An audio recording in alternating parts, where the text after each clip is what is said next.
This is Carlos King, the king of reality television, and you are watching We Sound Crazy. Oh, shady. So are you saying that at a certain age, Mike wasn't as great as younger Mike? What do you say? Yes, I am saying that. Wow. And it's not shade. And these are to my legacy artists. Stay out of the studio. We don't want to hear new music. What are you? Wait. Hold on. We don't. Wait. Legacy is like what? Legacy. Let's define legacy for the audience. Please do.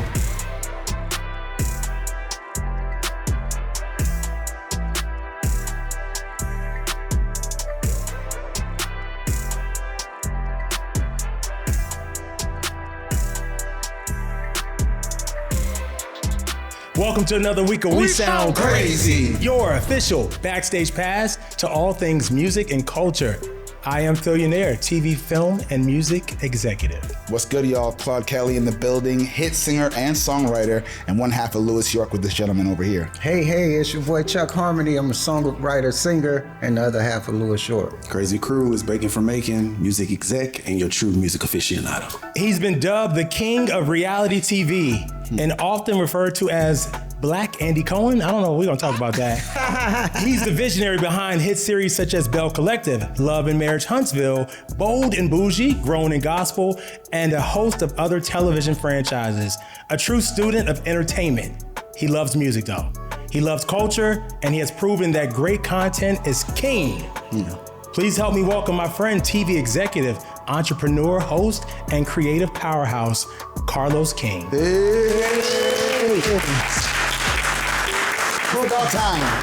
I'm saying He's finally here. Welcome. This has been 2 years in the making. I know, I heard. Welcome. Well, it's great that we could get on your schedule. Well, no, I know you interview everyone from like Kelly Rowland, to L.A. Reid. You have Mary. Y'all have the icons on. So little old Carlos King is very happy to be here and offer some musical perspective. I love it. Offer some musical perspective. Yes. Okay.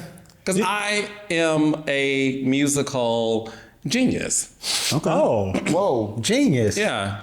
That's a strong word. that is a Yes, and I can handle it. Yeah. King. Before I get into, I do want to ask, because in the intro it says, "But Black Andy Cohen." What do you think about that? I got to know off the rip, because I don't know how I feel about it. I get what people are trying to, but what do you? Well, look, I'll say this. It's no secret that he paved the way for me, right? Mm-hmm. He paved the way for the world to see producers as on-air talent. And I have done nothing but give that man the much respect he deserves for paving the way. Yeah. Now, look, I am Carlos King.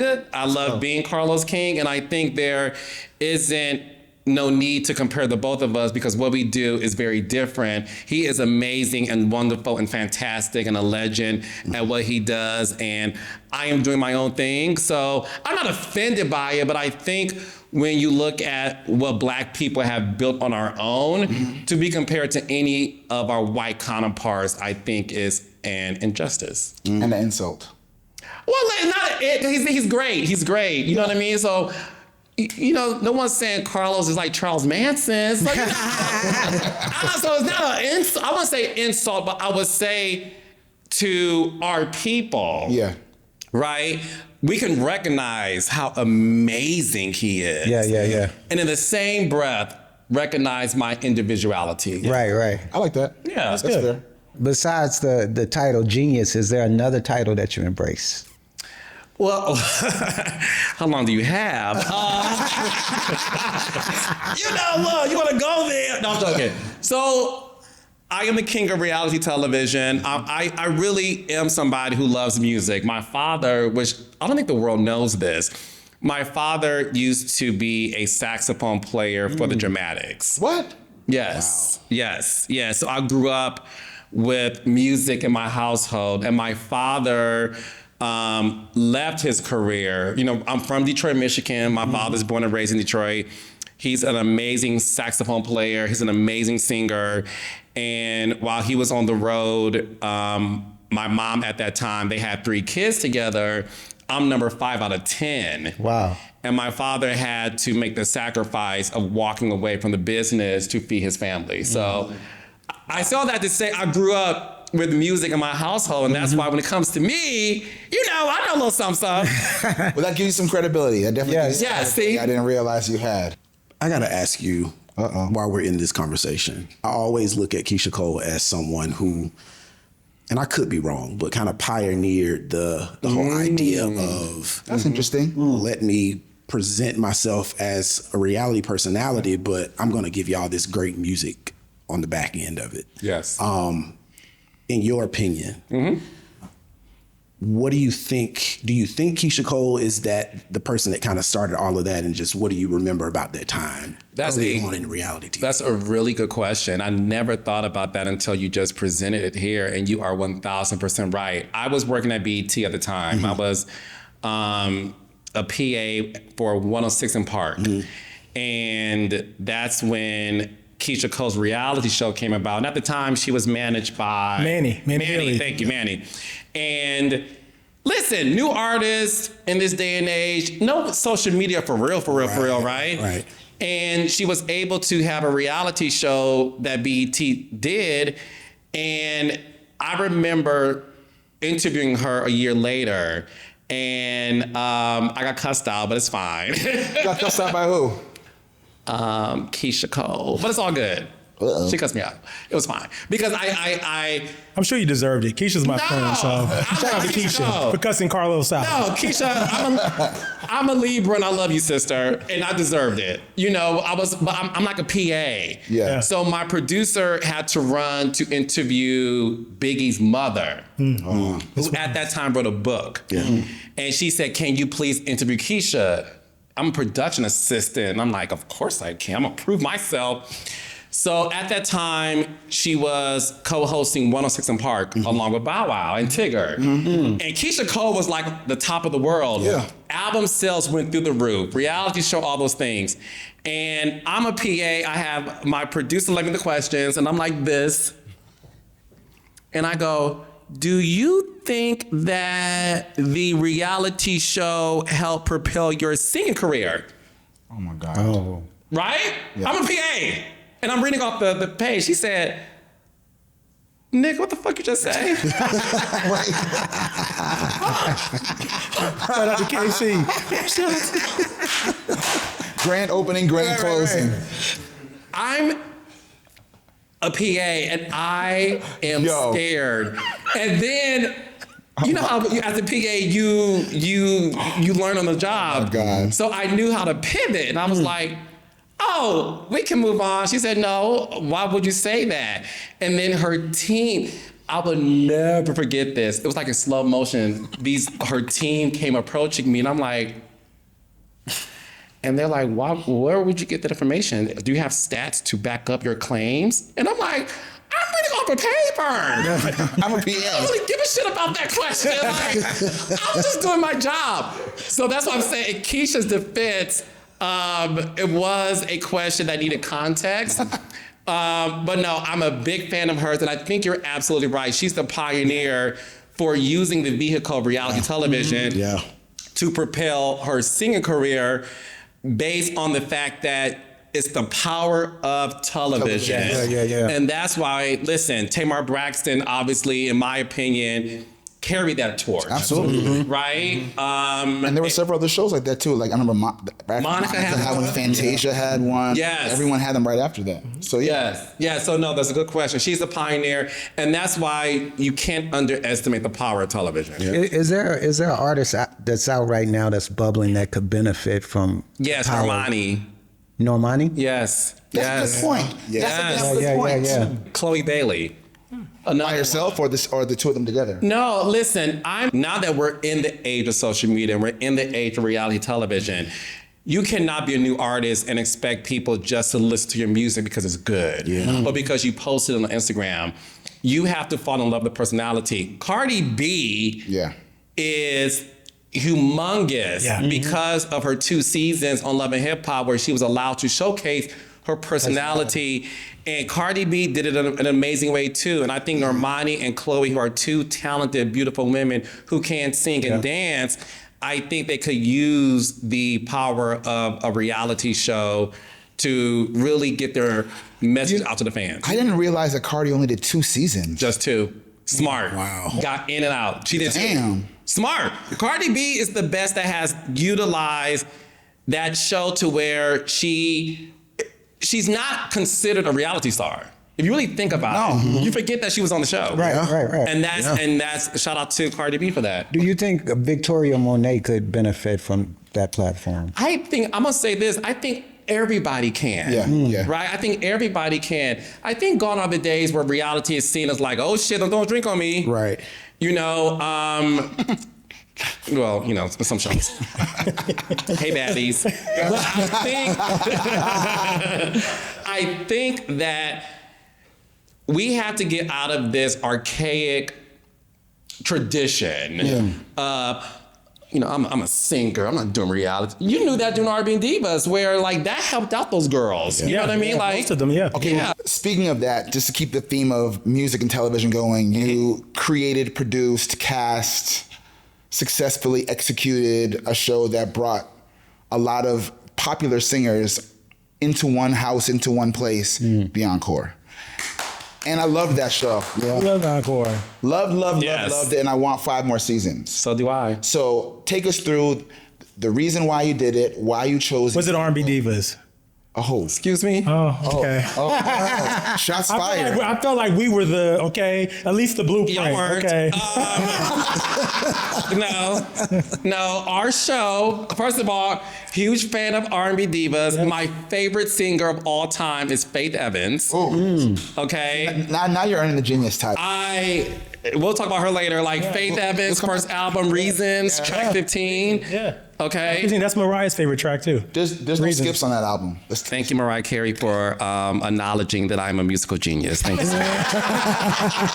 Because Faith Evans singing Reasons is the best song on the album. I agree. Okay. Literally, it was a time where BET Awards, I had the photo of Faith and Mariah on my phone, and we saw Mariah coming out of her trailer, and she said, she hugged Faith and was like, I was just listening to your first album and Reasons. And we all were like, how did you? Yeah. Do I get some sort of like? Okay, am I official now? Yeah, he Based on definitely that? official. Okay, cool. So let's go back to the R&B Diva spinoff Encore. First of all, our show was about former girl group members. Yes. Who were forming a super group. Yes. Okay. Yeah. Great. What you guys did I love how you was make this distinction. wonderful in getting R&B singers to do a joint album together. Sounds similar. Okay. Respectfully. No, it's okay. It's okay. This is what we do. No, you know what? They were in a group, and they were from girl groups. But go ahead. But back to the Encore. We love the Encore. Love it. I was hoping that there would be a season 2 Same. of the show. I was hoping we would see some male artists, a male version. Yes. I thought there were some other people. I think I even hit you about some idea. But what happened with the Encore? What is going on with the Encore? So the Encore was a breakout hit. Shout out to all those girls who participated. Blueprint. I mean. An amazing time. And as somebody who has produced reality for almost 20 years, that will be top 2 of the best shows I've done in my career. Really, top 2. Oh, 1000%. The history of the Encore was I created and developed that show since 2010. And Oxygen had it first. Okay. And then VH1 had it. And then it was like this show that never went anywhere. And then BET picked it up. Shout out to Tiffany Williams and Scott Mills. And it was a huge hit. And it was around this time where the budgets for these big expensive shows was diminishing. And the network, we submitted so many budgets.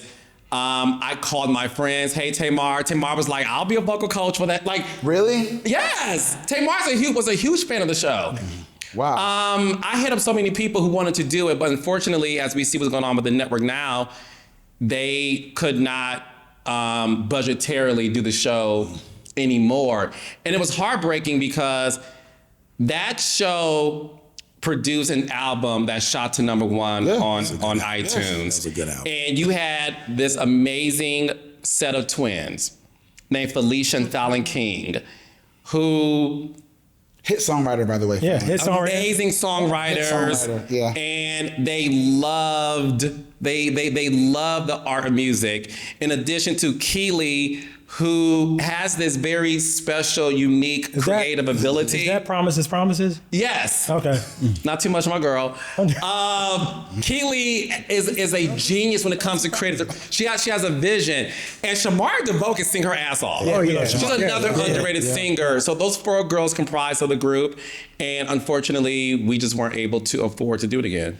So there will never be another season. I'm not saying that. I'm Carlos King, so I will make it do, and it's my favorite show. No, I love that show. And actually, I'll tell you something. I never told you this before. When you had it set up at a few other networks, someone sent me, I think, some of the footage. And that's what made me call 2 of the people that I called for R&B Divas 3rd season Atlanta. Do you know who was in that season that was also on your initial ideation? Yes, you stole Latavia. Yes, I did. And Mila from me. I was inspired by it. You stole them from me. Sometimes the student inspires, I had Latavia Roberson and Mila from 702, and I got a phone call from those girls that said, we can't do your show because we're doing season 3 of R&B Divas. I really enjoyed what I saw. I just thought it was a great platform. I know you stole my girls. Yeah. So if you were to do it again right now, do you have... I would not show Phil. You would... Y'all claim I steal shit. Who would you cast in it now? Give me 3 or 4 people that you would want to have on that show now. Chloe, Normani, Victoria Monet, Duran Bernard would be good on it because he's such a good personality and great TV. Yeah, great an TV. amazing vocalist as well. I would have. Okay, that's already a hit show. I would start with those 4. That's already a hit show. Yeah. I remember being home during the pandemic and when the show aired and being on Twitter and just seeing, of course, all of the discourse around just the different people that were on the show, but also I felt like the appetite for girl groups, it really showed that it never went away. Yes. I'd love to know from you, why do you think it took something like the Encore to like kind of reignite this interest in girl groups? Yeah, it's what you said. Girl groups, it's our first love. You think about like Diana Ross and the Supremes and Dreamgirls, and the rest, of the names goes on and on with that. The unfortunate part is this, and I've learned this through Keely. The reason why girl groups don't work are 3 things. Listen up. Okay. Let me see if I co-sign this because I know how. Okay, no, I know for a fact these are true. Ego. Yep. Is number 1. Yes. Okay. Ego in the sense of who's the star. Yep. It's a special treatment that one of the girls get, right? Yep. Yeah. That's number 1. Number 2, a man. Yep. A man steps in saying, you should be the lead singer. Or sleeps with one of the multiple group members. Yeah. Or two of the group members. Or starts managing one of them. Yeah. Well, that should be my 3rd thing. So, secondly, is when a man gets involved and starts to like be in the heads of the ladies and all that stuff. And 3rd is when it's management. It's when oftentimes the person's lover, parent, whomever wants to get involved, and that just creates a discourse. So girl groups are very hard to sustain. It's the hardest thing to sustain. It is. And I think the audience showed us that, yes, we love Real Housewives. We love Love and Hip Hop. Yes. We even love R&B Divas, child, okay? So why not have a show to where this is a group of women that we could see turn into a girl group, and the success of Skeletons, Bird's Eye View, Talking, shout out to Cosign, Sir Elijah Blake and Felicia Fallon King, who did an amazing job with those records. I agree with you. Number four, by the way, would be work ethic. Because there's always a lazy one or one that wants to chill, and it requires so much work to be a part of a team like that. That's true. That's the 4th one. And that's why we started with 10 girls and have 4 left. Work ethic. What girl group was the most disappointing to you when they broke up? There's two answers here. Okay. I am probably the biggest fan of Destiny's Child. Okay. Because the moment I saw No, part one. Part one. Part one, the slow jam. The ballad. The Vincent Herbert version. Yes. Oh no, I watched that too. By the way, great. The Aaliyah story, Detroit, and all that, amazing. I fell in love instantly. Like these four beautiful girls, and I'm around the same age as them. So I'm just at home watching. Like they have something. And prior to that, I was into TLC, SWV, Escape, and Vogue, Jade, the whole nine, right? And Moken Step. So then And Moken Step. He loves some Moken Step. Moken Step. He's my okay. So the thing is, I took it personally when LaToya and Latavia weren't a part of the group. Yeah. It's sort of like when you're watching soap operas and your favorite character dies. And you're like, wait a minute, I can't see them no more. Yeah. And I took that personally. But then, of course, Farrah came and Michelle Williams, and Farrah left, and Michelle, you know. But I took that was my first heartbreak of a girl group. Okay. And then the second one would be, I'm not gonna say they broke up, but Chloe and Halle. Because I felt like they ended their group way too early. I agree. Way too early. I agree too. I don't know who thought that was a smart move. And that's why you need Matthew Knowles teaching universities, and because the Matthew Knowles School of Girl Groups, when Destiny's Child hit with the writings on the wall, and he told Michelle, "Child, your name is what? That's too difficult. Tenitria, it's Michelle." You know what I mean? Like, we're gonna make it simpler for you, child, for the audience to love you. Yeah. Like that, the mastermind of Matthew Knowles, right? Yeah. He knew, I'm gonna give y'all this group because this album is so fucking good. Yeah. Shakespeare, amazing. And then he said, immediately we're doing Survivor. Immediately. And then after that became a hit, he then said, now y'all can be solo stars. But he also told them, after Beyonce became the greatest artist of all time, he brought her back and said, now finish the girl group. And that's why Destiny's Child is still. It's why the brand is still strong. Yes, they and can always Chloe- come back together. Chloe and Halle should have had someone do that. A little bit longer, just a few more albums before. Yeah. Solo. I agree with that. I agree. What's the song? She's like, what was that? Do It? Is that the one? Do it. The Ungodly. Ungodly Hour. Yeah, that was a great record. Yes. No, that record is amazing. Definitely should have done one more album and then. Yes. Maybe two. I just discovered them during the pandemic. I never knew who those girls were. All right, I'm gonna take a little shift a minute because you are a gospel fan. Yes. Well, first of all, if you're from Detroit, you better be, because Detroit is also like the hotbed for all things great in gospel. Let me just say that. Yes. So I'm gonna call this segment "The Gospel According to Carlos." Ooh. All right. First of all, just start by telling us how deep your love for gospel goes, and then I want to do a little kind of keep or kill gospel edition, if you will. Not kill with the Lord? Okay. Judas. I mean, the Lord giveth and the Lord taketh away. So, Okay. but you do love gospel, correct? Absolutely. I play it. Fun fact for you. Okay. Maybe for the past 20 years. Yeah, 20 years. I play gospel music every single morning. For the past 20 years, every day, every single morning. That's how you start your day. I have to. I feel you on that. Yeah. All right, so let's test your gospel genius, if you will. Oh, Jesus. Here we go. Keep or kill gospel edition. All right. Oh, this is, we're going to call it the, what song do I Heaven or sing hell? every time I call you? What song do I sing? Oh, Tamala Man, take me to the king. That's a better title. Every time he calls me. That's a better title. Every time I call him, I start singing Take Me to the King. It's true. We'll call it Take Me to the King. Okay. All right. You got to keep either Tamala Man or Tasha Cobbs Leonard. Tamala Man. God provides. All right. Kiera Sheard or Tasha Page Lockhart?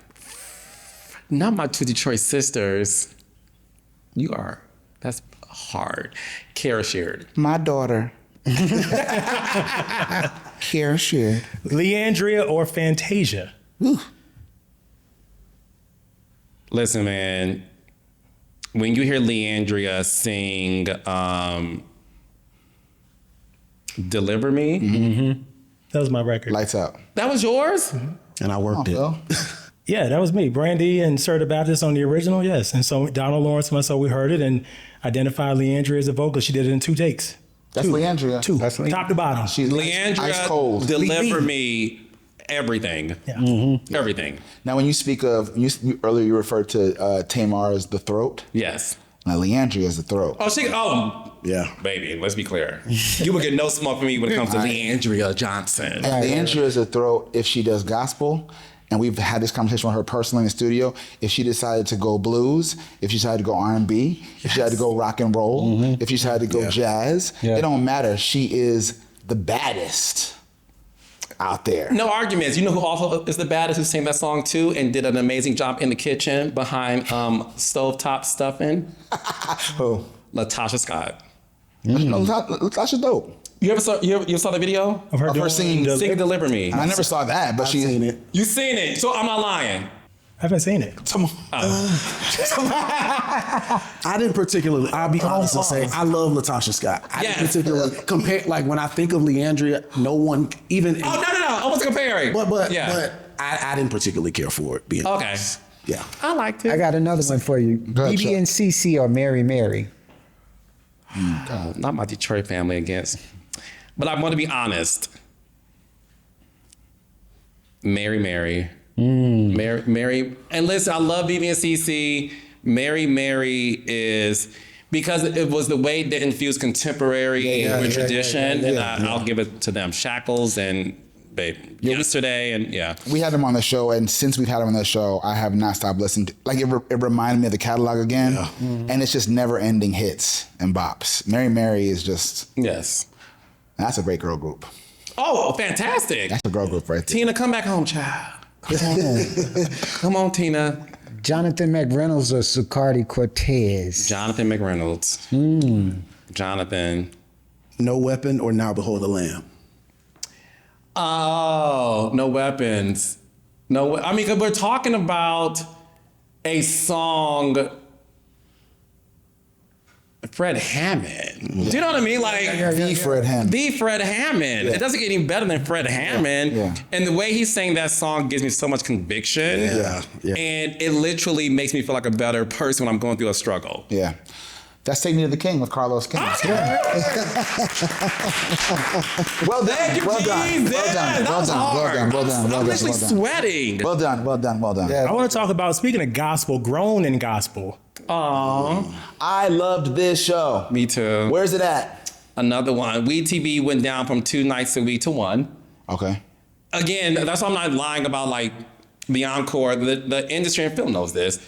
The cable industry is going through a crisis right now where there's not enough airtime for these shows. And Grown in Gospel, to me, was super underrated because those are real friends that grew up together. And I was surprised when you had Dorinda Clark Cole come on the show. Everyone pulled up. Yes, and she said, I'll never forget, Ms. Dorinda said, me and the parents talked, and we are only doing this show because of you, because we trust you with our kids. Wow. Yes, and that was everything to me. So I wish I could bring it back.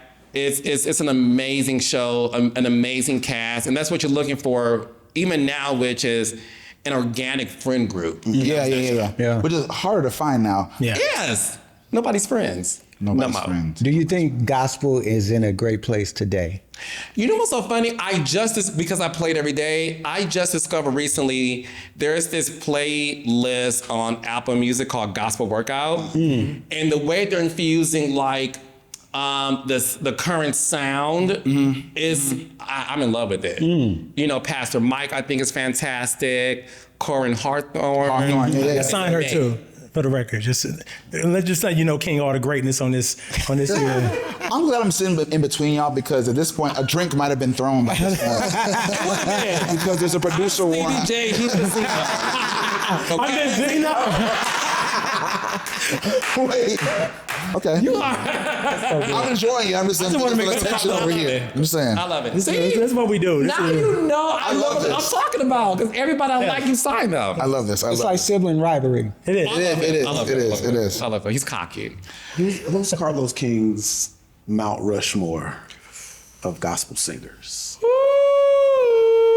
Male or female? I can do both. Yeah. Kirk Franklin, Just one.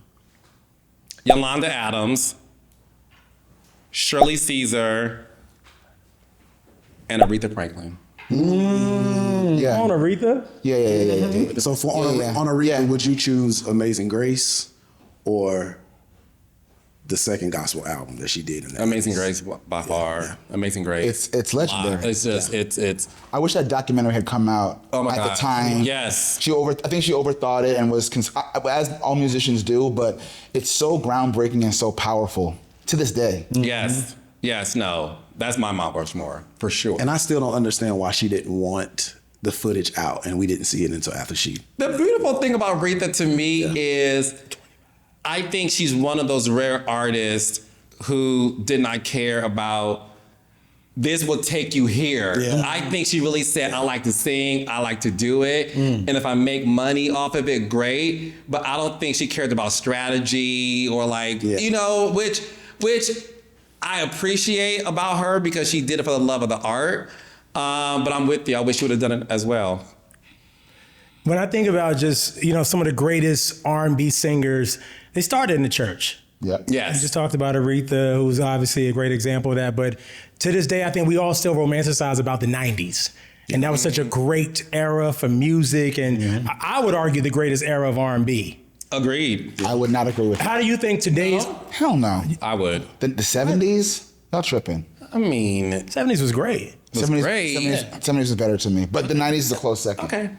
But how do you feel like today's artists measure up when you think about the great talent in the 90s, all of the amazing solo artists, groups, female, male, like it was so much talent. Yes. Today, how does the talent today stack up against the 90s? It fails a comparison. Let's have a real conversation. Y'all know this. And Let's have a real if y'all afraid to conversation. say it, I get it because this is y'all industry.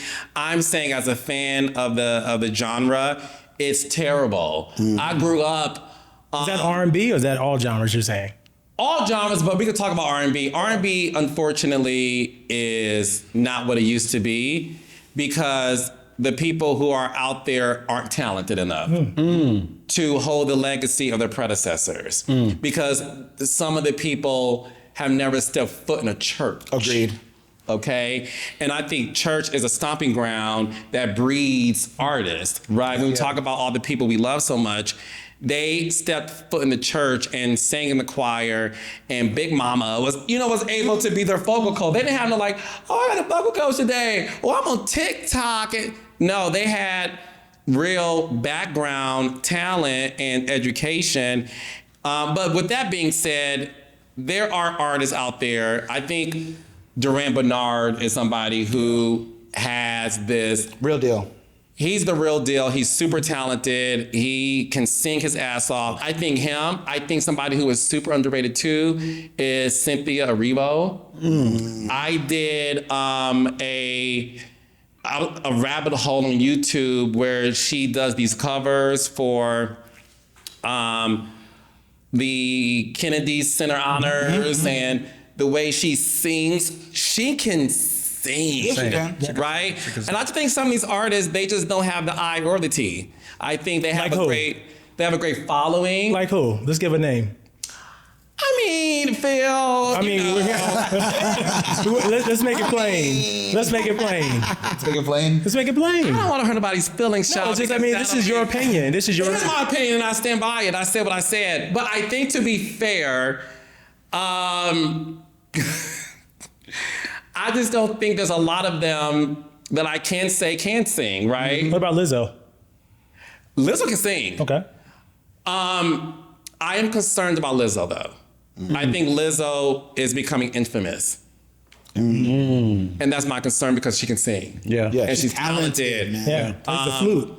The rap, she can sing, she can play instruments. Yeah. I agree. Her last album, not this current one, the one before that, the commercial one, was an amazing record. And then the one before that was a Juicy or something. Yeah. Amazing. And her mixtapes before that was- she has a song called Jerome. Yeah. That is like, that shows her ability. And I think now, like Lizzo, I don't care about what they call you on Twitter. I don't care about your beef with Nicki Minaj. Like, let's hear you sing. And she is somebody who can sing, but I think she's falling under the tropes of let me be relevant. And you're never going to be successful in music that way. You're just not. Yeah, when you complain about the woes of being famous, that's actually not relatable. Yeah. Right? Yeah. Or even the woes of the music industry, although we know that it exists, that's still not what attracts your tribe, your people. And I think a lot of what we're seeing now is her complaints about the algorithm and the label. And I don't doubt it. I think it's true. She's right about that. 1,000%. It's not going to make us buy your album. Right.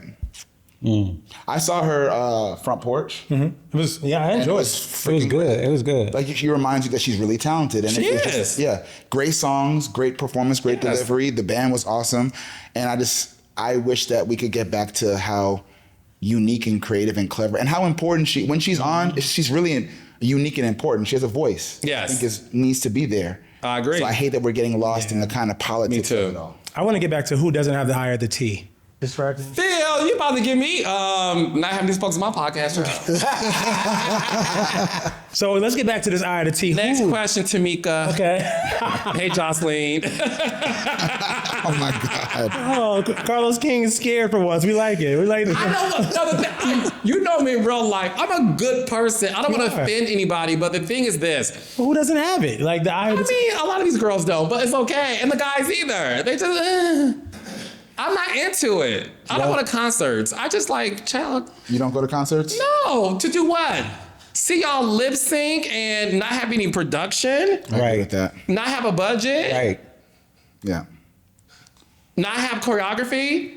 Where's Frank Gatson? You know what I'm saying? Like, Hashtag where's Frank Gatson? like call Frank. Frank Gatson knows how to give the girls a fucking choreography and like, where's Kim Burse? You know what I'm saying? Where's Lorianne? Somebody. Yeah. Like, Where's Lorianne Gibson? Lorianne? Sean Bankhead. Thank you. Like, these girls nowadays, they like, huh?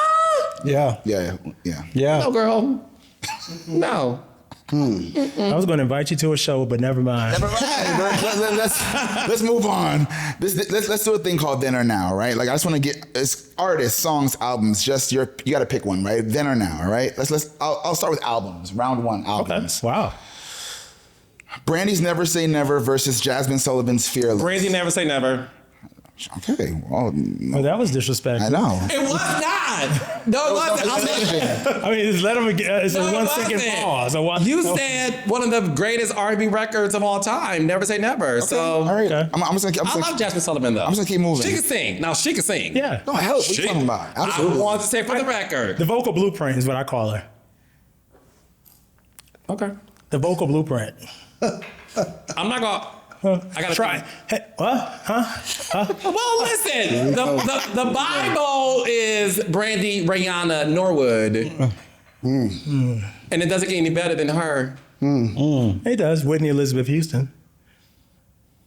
Aretha Franklin. These are great singers. We're talking about a woman who has the. Let me tell you something. Brandy Norwood, look at me. I just caught myself get real ratchet right now. Detroit popped right on out. The thing is this, and let's have a real conversation. Yeah. Okay. Brandy Norwood is the vocal Bible. And I watched this podcast, one of my favorites, and I did see where you disrespectfully said she wasn't. And you named women who are amazing singers. Yeah. Kim Burrell can sing her butt off. Incredible. One of the best. Whitney Houston, right? Yeah, the voice. What I think you are missing, Help me understand. and I will. Those are great singers, and you're not wrong when you say in your purview their vocals and their voice may be better, right? You're not wrong when you say that. Yeah. But when we call Brandy the vocal Bible, we're not saying that Brandy is the best vocalist in the world of female artists. And I think that's where you got things wrong. No. The reason... Keep going. I'm listening. Okay. The reason why Brandy is the vocal Bible is the fact that her instrument is able to do things those women cannot. Okay? The way she's able to start a trend of stacking her vocals to where when you listen to a song, whether it's When You Touch Me, when you listen to I Dedicate Part 3. Not first album. Part 3. Okay? First album. Okay. Keith Crouch, shout out to Keith Crouch. Keith Crouch. Shout out Keith. That was a good point there. That was some genius right there. That was some genius right there. I'll throw you one. Carlos King, genius. The genius. that's right. The genius is appearing. Play me. Okay. When you hear he is Warren Campbell. And Harold Lilly, my cousin. Yes, you know. Yes. Not your cousin. Yeah. So when you this Brandy Rihanna Norwood, Love the full name. because that's how much respect she deserves. She has the vocal instrument to stack her background vocals in a way that no one else can do. And you can be an amazing singer like a Kim Burrell, who's an amazing singer. Whitney Houston, my goodness. And these are amazing singers. Brandy's instrument and her tone and her raspiness is what makes it biblical. It's Second Corinthians. It's Psalm 91. It heals you. So, Carlos, I think the biggest misconception when people watch or listen to the show, she's not my vocal Bible, right? When I think of the Bible, someone being the standard, because if you're basing it off of backgrounds, I'll raise you 3: Janet Jackson, Mariah Carey, and Beyonce Knowles Carter. I dare you to on background. We're going backgrounds. Okay.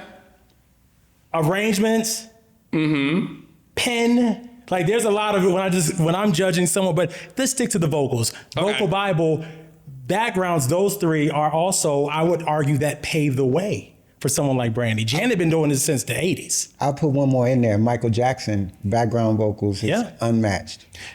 Amazing. But the thing that Brandy, no, Michael's amazing. No. Beyonce is, okay, we'll talk about that later. What was that? I mean, Beyonce has surpassed Michael Jackson, but We'll come back. Yeah, we'll come back. Okay. Oh no, we're definitely going back there. Because she has. We'll come back. Okay.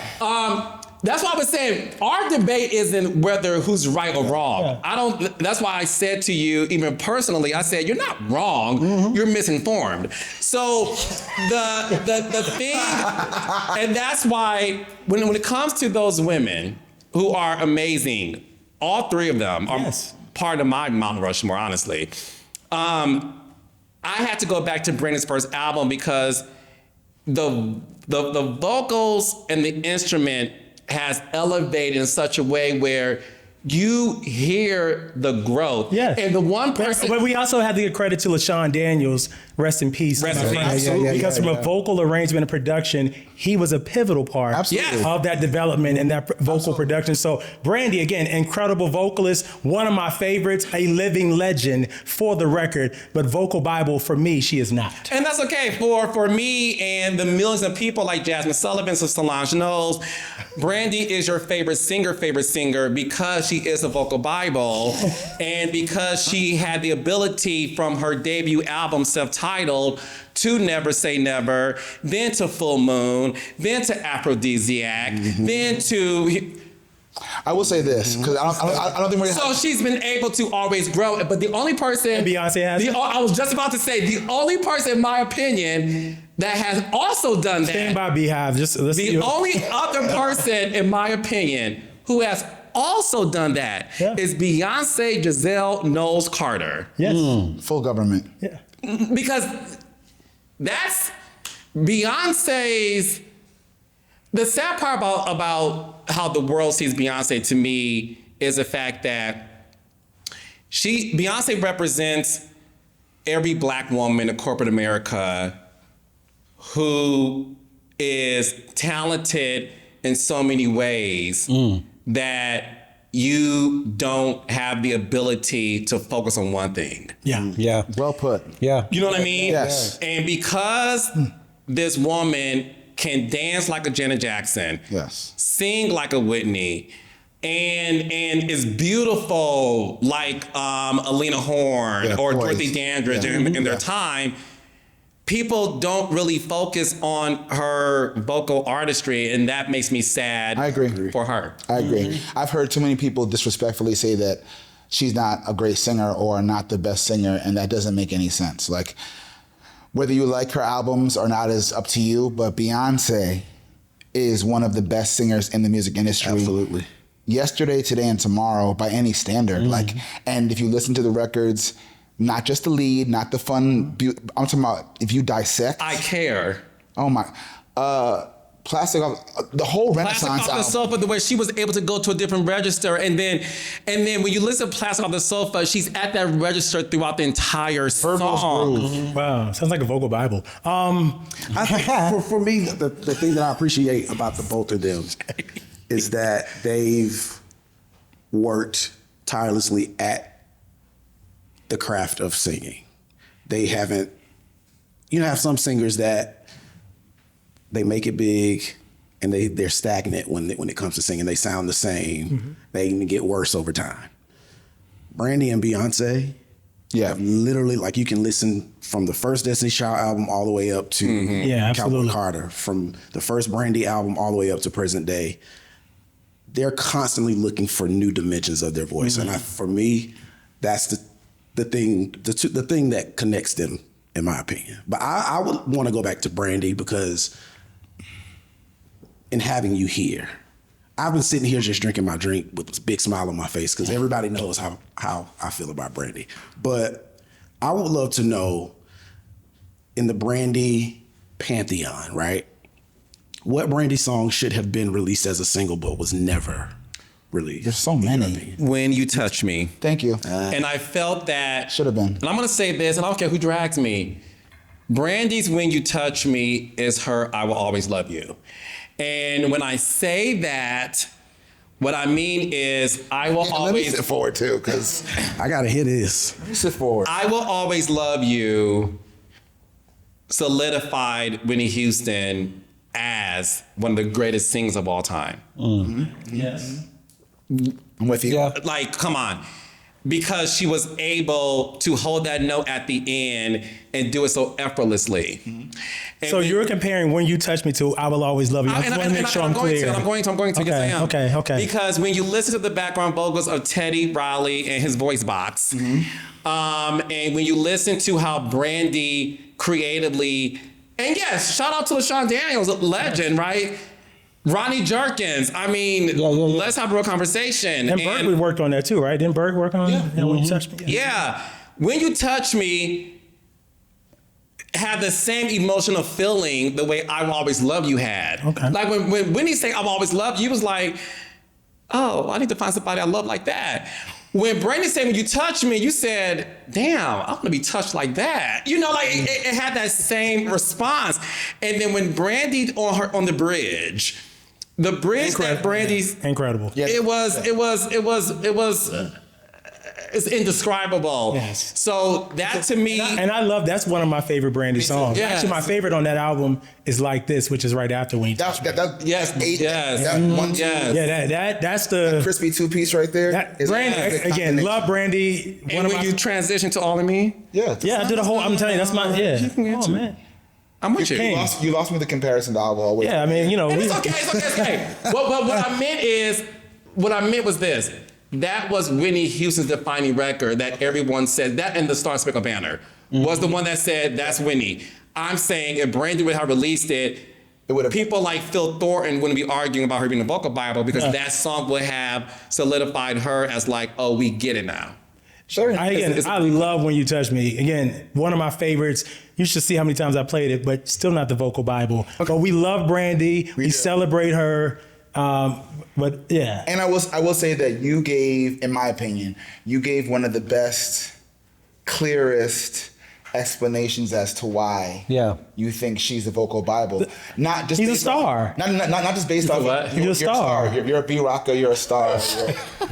all the but what I'm saying is like a lot of it comes from just obsession and fandom, and yours was actually built on logic and a lot of what you're saying is true. Brandy is a stylist and a master stylist and a master in the studio, and all those things are true. So kudos to you for like actually bringing some points. Thank you, Claude. Just saying. All right, we gotta go back to one thing because you said something bold and then you kind of moved past it. Yeah. Michael Jackson, Yes. Beyonce, Knowles Carter. Yes. What did you say? He made a motion. He did a Michael, and he said, Beyonce was like greater than or above. I was wondering. Right. No, listen. Beyonce, Giselle Knowles Carter has surpassed Michael Jackson as the greatest artist of all time. What's your argument for that? Okay, let's talk. The thing about what Michael has done, and I am a huge Michael Jackson fan, okay? Michael Jackson, thank you, Joe. And I don't care if I get mad at that. I agree with you. Okay? We need more Joes and Matthews in this We need world. more Joes. That's why y'all fans can't sing. I agree. We need more Joes. But y'all be, oh my God, well they did this, they did that. Discipline. Okay. So the thing is this: what Michael Jackson was able to do with Quincy Jones, I mean, even prior to that, the way he was in the Jackson 5, the way he sang, ABC and all those songs, like his voice also grown. And when Quincy Jones and him did the albums together, it was, Baby Be Mine alone is I think Baby Be Mine is his greatest record to me. Really? He's the way he sings that song and the melodies and all of that stuff. I like a talented vocalist. Absolutely. And Michael Jackson to me is more known for his dancing ability like Beyonce. So Michael Jackson is amazing, and I would never disrespect the man. And we're all, meaning the musicians in the world, they're great because of him, right? At one point in time, though, unlike Beyonce, the music wasn't as great as he's gotten older. And let's be real about that. It just wasn't as great, right? Everyone tried. Ronnie Jerkins tried, and Teddy Riley tried, and people tried, but Michael Jackson wasn't able to adapt to the time. And Whoa. That's okay. His last greatest song was Butterflies and You're Not Alone. Yeah, but that's definitely after Butterflies is the Rodney era. Yeah. No. I'm saying they tried, but I'm talking about I'm not a singles guy. I'm a body of work album. Okay. I'm saying the album alone. Okay. Is like, All right. I like Butterflies. I like the one with the Eve remix too, child. I like You're Not Alone. Okay. The others I can skip. You're Not Alone was on the earlier album though. That was on the. No, but I'm saying this is when. Cause let's be clear, he became the king of pop because of Thriller. Yes. And then he had more songs that were great, Bad in the Closet, all that. It was fine, right? Remember the Time, amazing, an amazing record. Epic. Yeah. But at some point, Michael Jackson's music just wasn't great before, unfortunately, he passed away. And I'm talking about the catalog of his albums, right? So I want to understand what you're saying as far as the Mike and Beyonce. And I'm about to get there. Because I want to clearly understand. Yeah, I'm about to get there. Because Vocal Bible, I think you had some of my drink. I think. And, No, it's okay. I'm about to get there. Then Michael, because when I think of the greatest artist of all time, it's more than just the voice, the singles, the impact. We're talking about the overall artist, right? So in my opinion, Michael's music became a little bit less great as he gotten older before he passed away, the albums. He also, unfortunately, became more infamous. Yeah. Right? That's true. The scandals overshadowed his artistry. When you look at Beyonce, and we're gonna be real in this motherfucker. Okay? No one else in Beyonce's era is on her level today. No. That she started out with. Very true. She came out in 1997. True. Yeah. And everybody that she came out with, she has skyrocketed past them. Yeah, that's very on true. a whole nother stratosphere. Yeah, true. Beyonce also, as a solo artist, Her body of work has always been amazing. They always debuted at #1. She challenged herself by tapping into different genres of music. The woman was at the freaking Oscars and sang 3 times. And in one of those songs, she sang in French, okay? This woman is able to do so many things as a vocalist, as an entertainer. When she's on stage, something comes out of her that it's like she's possessed, right? This woman is still relevant. This woman has never been involved in a scandal. This woman as an artist, thank you Matthew Knowles and Tina. This woman as an artist has never had a nip slip or, a drunken night moment. She's always been able to say, focus on my music. Yeah, always art first. And when you think, but that's my point. When I think of the greatest artists of all time, people say, well, Michael Jackson had people fainting. Yes, and I'm not gonna deny that. When I'm talking about the body of work, Beyonce's body of work, her longevity, and the fact that she is relevant today. I'm not gonna name names, messy Phil, about the people who started with her that can't even be invited to the same award shows as she. Do you have examples? Right. That's a good explanation. She has surpassed Michael Jackson. Beyonce is the greatest entertainer of all time because that woman has entertained us. She did a country album. Y'all didn't realize Renaissance was the album for the gays. Like, that was her gay pride album for hey gays, y'all love me, I'm your mother, here y'all go. She said, I'm mother, here y'all go, right? And she when she did 4, that was an R&B record. When she did B-Day, that was a pop dance club album. When she did her first album, that was a woman who fell in love with her now husband and was figuring out her womanhood with Signs from Missy Elliott and A Gift from Virgo, a song that she wrote about the first time she realized she fell in love with Jay-Z. You know what I'm saying? And Beyonce is arguably one of the greatest to ever do it. Yeah. Let me start there. Yeah. Period. That's just, but I feel like Michael Jackson was one of one as well. And when you look at Mike, 500+ million albums sold in his career, his biopic is at 1 billion. Yeah. Biopic globally. When you just think about what Mike was able to accomplish, Thriller, north of 50 million albums sold just on that record alone. So because I love Beyonce. Beyonce's a friend.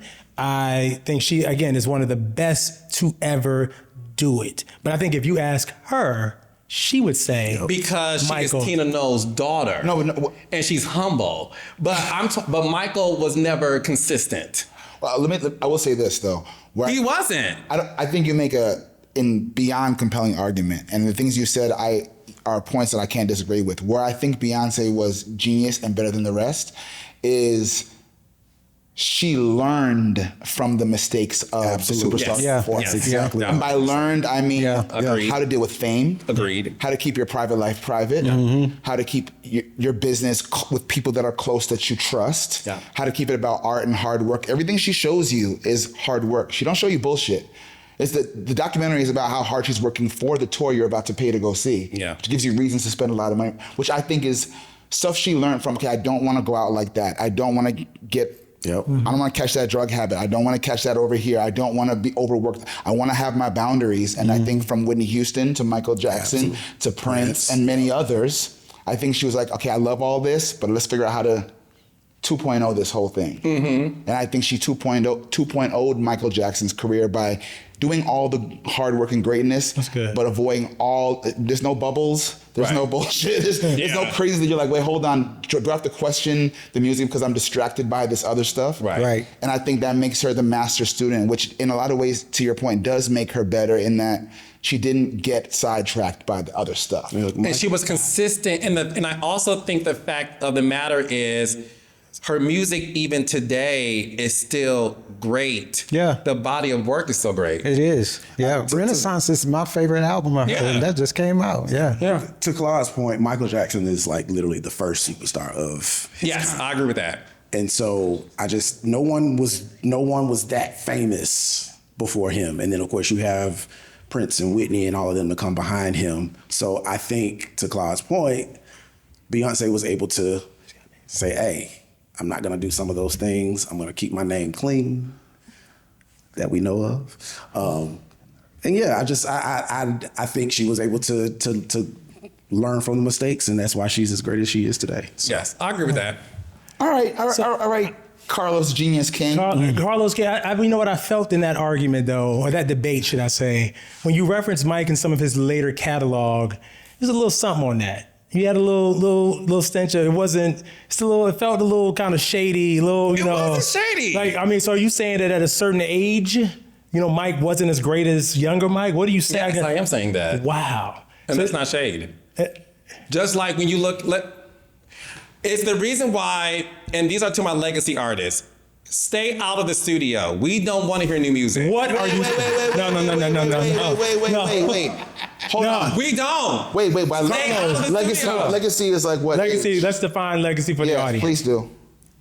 I don't want to hear a new record from Patti LaBelle. Wow. I don't. If you don't sing me, like your hits, you think I want to hear even someone like Mary J. Blige, who I love. Mm-hmm. I don't care to hear a new Mary song. See, that scares me though. Why does it scare you? Because when I was a child, right, I discovered a lot of artists at their legacy point. Yeah, that's like now I'm a student of music, so I'm born in 1980, right? So Me too. Your parents teach you respect by Aretha Franklin, right? And you know that because it's playing everywhere. But actually what I saw on TV was Pink Cadillac. Yeah. And Jump to It. Me too. And actually what I heard was New Attitude by Patti LaBelle. And all that. And Barry White and all that. I did too. And I'm not saying that that's necessarily better than the biggest hits of their career, Right. but that was my entry point to, I remember when I first heard those albums and I went to the store and we were buying CDs and I just went and bought the whole catalog because now I need to know all the back stuff. So I actually wish, to your point, I wish there was a better infrastructure to A&R and provide legacy artists with the kind of platform to introduce them like we were introduced to them. And there's a lot of artists right now that I think are sitting dormant because that structure doesn't exist. Because the consumer doesn't exist. I don't know about that. They don't. So you don't want new music from Brandy? The difference with Brandy to me, and that's a good, and I'm glad you asked that question. It's a good question. The difference with Brandy than like a Patti LaBelle is I feel like Brandy still has it in her. And Brandy is able to take the current sound and make something out of it in her own. But Patty was that age when we were introduced to her. No. She was in her I know, 40s, but 50s. I think, listen, there's obviously exceptions to every rule, but I think when you talk about 80s, people were buying music in the 80s very different than people buying stuff now. To engage a consumer nowadays, we saw that recently with Mariah's album. What do we see? Album? Nobody bought it. We did buy it. Came in the top 10 on the charts. I don't think that speaks to her, though. I think I didn't say it did. I didn't say it did. That's crazy. They came in the top 10. This is crazy. I'm a big Mariah fan. I love Type Dangerous. Okay. I like Type Dangerous too. I love the song. Well, get out of here with the But rigmarole. we're not, but since you said what? Get out of here with all that rigmarole. I'm a huge Mariah fan. I want to hear Love Takes Time, Vision. But you can Love. hear that too. I know, but I'm saying to you. But Carlos, as an artist, you have to understand artists want to create, and to limit an artist to say, I only want to hear music from this era of your life and career when you were 19, 20 at this point, it's not fair to that artist. Right. It's not fair for LeBron James to have to retire at 40 either when you still have it in He's you. still playing. No, but my point is at some point it's going to happen. Yeah. It's not fair for Jay-Z to not want to be able to get new music out there because he realized, look, I'm 56 years old. Me rapping at 56 ain't as cool, but let me do something dope and give y'all moments. Let me do Jay-Z 30. You know what I'm saying? Mm-hmm. It ain't. What I'm saying is, I understand it's not fair to the artist. What I'm saying is, the consumer today No one is rushing to the stores, buying records from these artists. And that's the reason why, if they, and this is no shade, if they were, they would have been purchased or downloaded. And there's not one legacy artist who went to #1 in the past 5 years. I just feel like we get to our. No. But before we move on, It's harsh. Name me one artist, because y'all want to prove this point. It's not fair. It's harsh. Name me one artist, legacy artist, that dropped an album in the past 5 years that shot to #1. Usher. Mariah. Mariah was top 10. Usher. I said #1, the Hot 100 Billboard. Hot 100? The Billboard Top 200. Billboard Top 200. Name them. Well, I can't. Name them. It's so dumb. Name them. I can't name a current R&B artist that has hit #1 off the top of my head. But It doesn't exist. But I think does #1 equate to Demand. Top 5 relates to demand. Top 10 relates. That can convey demand. Like if you're not #1, you lost. Nobody wants to be #2. Nobody wants to put baby in the corner. If you're not #1, you lost. Okay? Does hip hop count for this conversation? What artist? T.I. That was a single. But it's I said. It's a resurgence of a person. That's it. Y'all are okay. Y'all playing semantics because y'all trying to win an argument. It's the reality way. Carlos King. What are you talking about? I literally said, name me one artist, legacy artist, that dropped an album. Because anybody can go on iTunes and hit. So let me go here.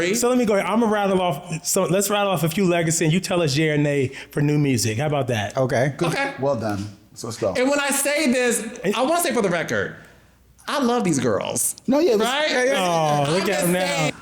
Mariah Carey, I love you down to the ground. Carlos King loves Mariah Carey. I want Mariah Carey to only sing songs from her amazing catalog. And at Christmas time, Mariah Carey, I only play your music. All right, let's go. Brandy. What's the It's question? yeah or nay. New album. Should these legacy artists record new music right now today? Okay, go ahead. Brandy. Yay. Monica. Yay. Neo. No. You're killing me because we have a song with him right now. I love disrespectful. I love Neo. Neo's my Libra brother. I love Neo. But I just don't know there's a demand for new music. We'll see. Okay. Prove me wrong. I want to. Okay. Maxwell. No. Lettucey. No. NDRE. No. Joe. No. Anthony Hamilton. No. What's wrong? Destiny's Child. Absolutely. And that's it. Carlos King. Injected in my veins. He's like, give it to me right now. Give it to me. Carlos, we need you back for part 2. Can you come back? 4 and 5. And yeah, because this, like, literally, I know you have other time commitments and everyone here, so we got to have you back because this conversation can keep going. We just getting started. Just getting started. I want to go a little further and say I think you should be at least once every season. I'll do that. So I love this podcast. We can chat with you. Yes. And I want to say this. Normally we do an Irby where we vote, but me and Phil were over here whispering and carrying on. And I think we want to just give you the Irby because at the top of this conversation we talked about you being the quote unquote black Andy. I didn't like that. There's one Carlos King. Mm-hmm. And the things that you've done for television, for black people, employing black people and platforming black people and black stories. Even when inspired by yours truly, but keep going. But it's one of a kind, right? And I think there's lots of people out there that would agree with what we're saying here. You are a television entertainment icon, with or without any of the people that we could attach you to. And you deserve to get your flowers for what you have done and what you are doing. And continue to do. And continue to do. Yeah. That's why we want you back. And it's a real award. We will ship it to you. Thank you, guys. I appreciate that. Thank you. I co-sign that genius. Praise the Lord. I made it, mama. All right, last special question as we go out. Okay. You got to pick the song that we close this show with. It can be any song on your mind that feels like it encapsulates this very heavy debate Make sure you follow us on all platforms at We Sound Crazy and WeSoundCrazy.com. Carlos King, take us out. What song? I'm sure it's going to be something from B Rocka's catalog. Let me get it queued up for you. Yeah, we're ready.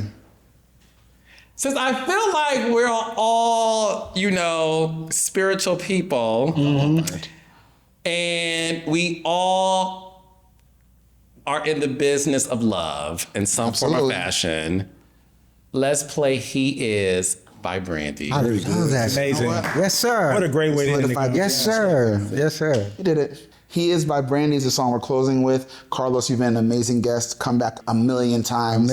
We are We Sound Crazy, and we definitely out of here. Peace. That was so good. We sound crazy.